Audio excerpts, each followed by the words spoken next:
Dans cette vidéo, on va vous parler de routine, de simulation, de je m'ennuie. Voilà, toutes ces choses-là qui sont forcément arrivées à un moment donné dans notre sexualité avec un partenaire. Alors, un partenaire avec qui on est resté longtemps ou un partenaire d'un coup d'un soir, peu importe. Mais moi, je vais commencer par la simulation. Je ne suis pas du tout en faveur de la simulation. Qu'est-ce qui se passe quand on simule? Alors la plupart du temps, on simule un orgasme.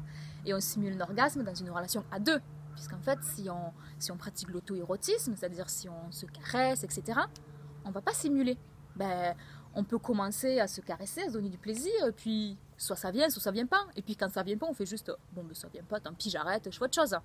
On ne va pas simuler quelque chose quand on est tout seul. Donc en fait, la simulation, il faut vraiment le prendre en compte que c'est une forme de communication avec l'autre.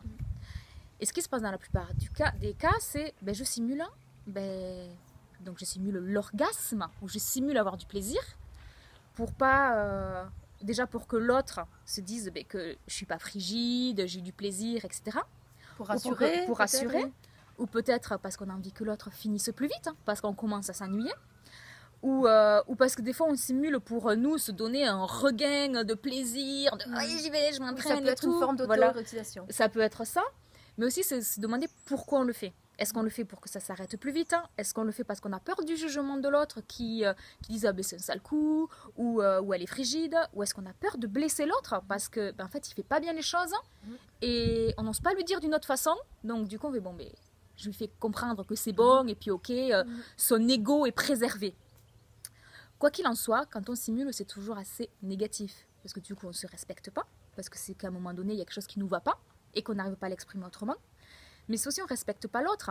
Parce que l'autre, il va se dire quand je fais ça, c'est trop bien. Donc du coup, je vais tout le temps le faire.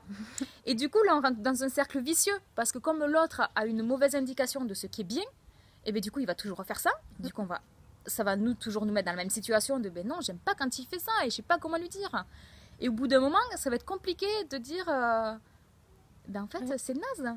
Mais sauf qu'entre-temps, il y a eu des sentiments, il y a eu une relation qui s'est mise en place, il y a plein de choses qui sont mises en place qui fait que mais en fait, je simulais. Et là, c'est hyper compliqué à le dire. Et du coup, on rentre dans un engrenage pas très cool. Donc voilà, c'est un petit point sur la simulation où on n'est pas en faveur, mais c'est ok si on l'a déjà fait. C'est ok si on veut le faire, mais au moins le faire en conscience et comprendre les répercussions qu'il va y avoir sur le couple, sur la relation et surtout sur la relation à soi.